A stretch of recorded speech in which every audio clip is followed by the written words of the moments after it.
What's up, party people? It's Keys Dan with RadioWhat.com, DJLittleRock.com, coming to you live in living color from the Radio What studios. And this is my podcast, What Makes You Smarter?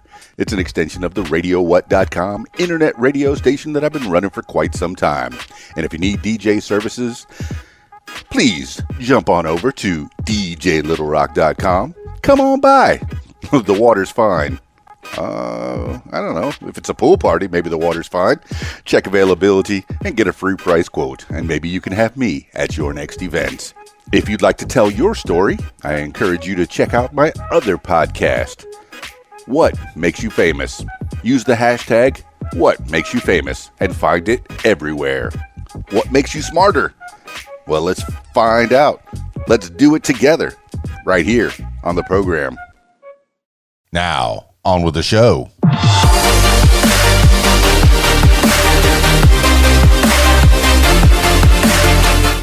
Today on the program, it's World Blood Donor Day. The history of blood donation goes back further than you might expect, reaching as far back as a century.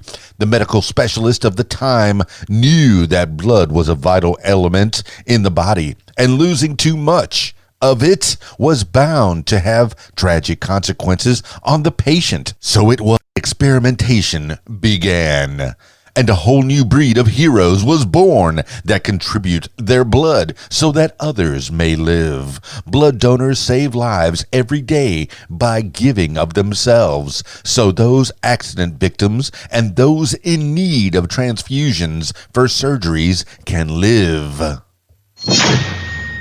History of World Blood Donor Day. The first transfusions were done using poorly understood science and resulted in some rather tragic results for the patients. Richard Lower was the first one to examine animals and blood circulation and finding ways to stop blood clotting. While he was, of course, only working with animals, he managed to drain the blood off of a medium-sized dog and then transfuse the blood off of a large mastiff into the smaller animal. Both dogs recovered with no apparent ill effects.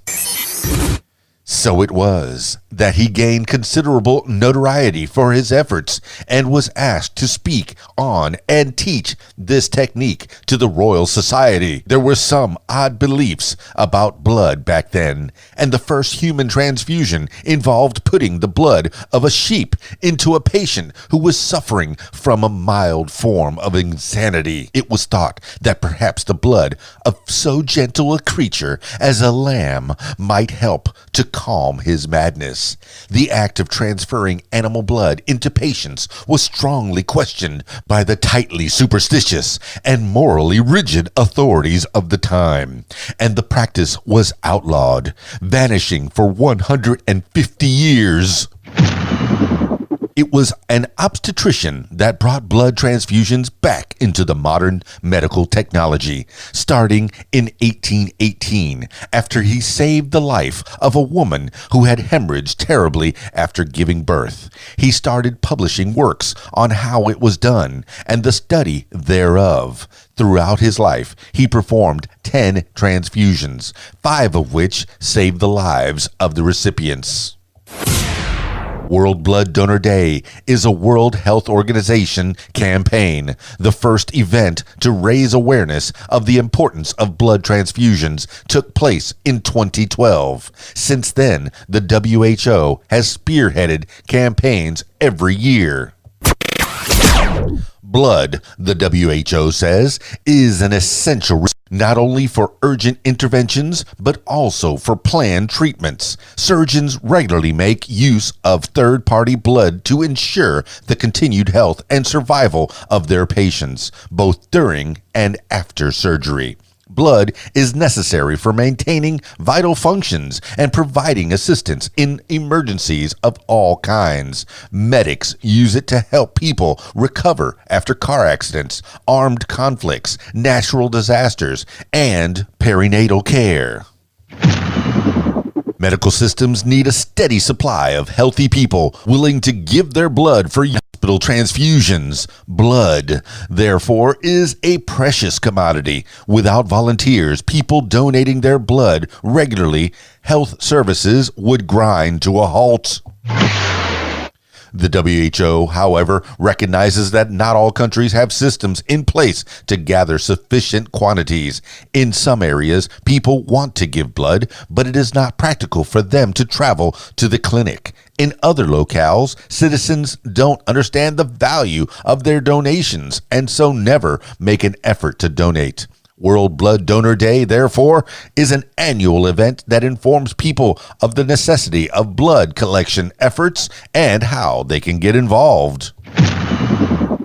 World Blood Donor Day, however, doesn't just focus on getting more volunteers to come forward. It also works to improve methods of collection and delivery.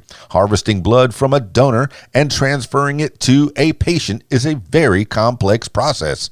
Medics must pay attention to hygiene and blood type, things that are difficult in places where health systems are still developing. The day, therefore, is just as much about spreading state-of-the-art protocols as it is encouraging people to donate. World Blood Donor Day, therefore, celebrates the hard work and daring of those early medical professionals and recognizes the efforts they put into developing a technology that saves so many lives today. How to celebrate Blood Donor Day. The best way to celebrate Blood Donor Day is to go out and give blood. There's a powerful need for blood of all types, and there's rarely enough of it to go around. Just a single contribution now and then will help save lives. So get out there and give. Finding a clinic in your local area is surprisingly easy. Usually, teams of medics will set up donor rooms where you can go to give blood with other volunteers. Before you donate, you'll need to take a quiz to see if you qualify. After that, a nurse will test your blood to ensure that it is safe to withdraw a large quantity. Then, they will place a needle in your arm and remove around a pint. If you can't give blood for whatever reason, that doesn't prevent you from taking World Blood Donor Day. There are still plenty of things that you can do. You could, for instance, mark the occasion by updating your social media profile pictures to celebrate the event. Symbols and images can have massive impact. If you live in an area that requires more blood, you can also go out canvassing on behalf of your local blood donation group. Often something as simple as posting leaflets through the doors of those in the local community can encourage people to come forward. World Blood Donor Day is therefore one of the most important public health events in the calendar. It affirms the hard work of those early blood transfusion pioneers and encourages people to get out and give. That's a little bit about Blood Donor Day. How are you celebrating World Blood Donor Day?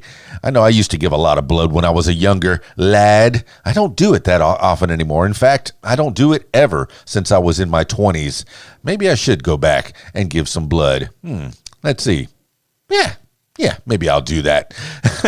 How are you marking this occasion? Drop me some comments. Let me know if you've given blood or you're planning to give blood or you're currently a blood donor or if you're on the table with a needle in your arm. Go ahead and drop me a comment and say, yeah, I got a needle right in my arm and they're taking about a pint of blood from me right now. I really want to know. Are they doing it right now? World Blood Donor Day. This has been What Makes You Smarter.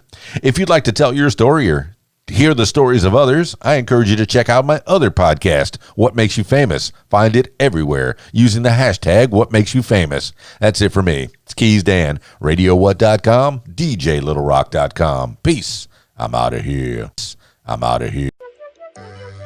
If you like what you hear, I encourage you to follow What Makes You Smarter on social media. Find it on Facebook at What Makes You Smarter, Instagram at What Makes You Smarter, Twitter at SmarterWhat, and YouTube. Username Keys Dan. Leave What Makes You Smarter podcast a review and subscribe. Listen to What Makes You Smarter podcast on Spotify, iTunes, YouTube, Stitcher, Google Podcasts, and Podcast Addict. My personal favorite, learn with me on my podcast, What Makes You Smarter. And if you'd like to tell your story, I encourage you to check out my other podcast, What Makes You Famous. Find it everywhere using the hashtag What Makes You Famous. Call 501-470-6386 and leave a message to set up a time for What Makes You Famous. Support What Makes You Smarter podcast using the PayPal, paypal.me/KeysDan. Email info@radiowhat.com. What Makes You Smarter is a production of Keys Dan Enterprises Incorporated at keysdan.com. Thank you for listening.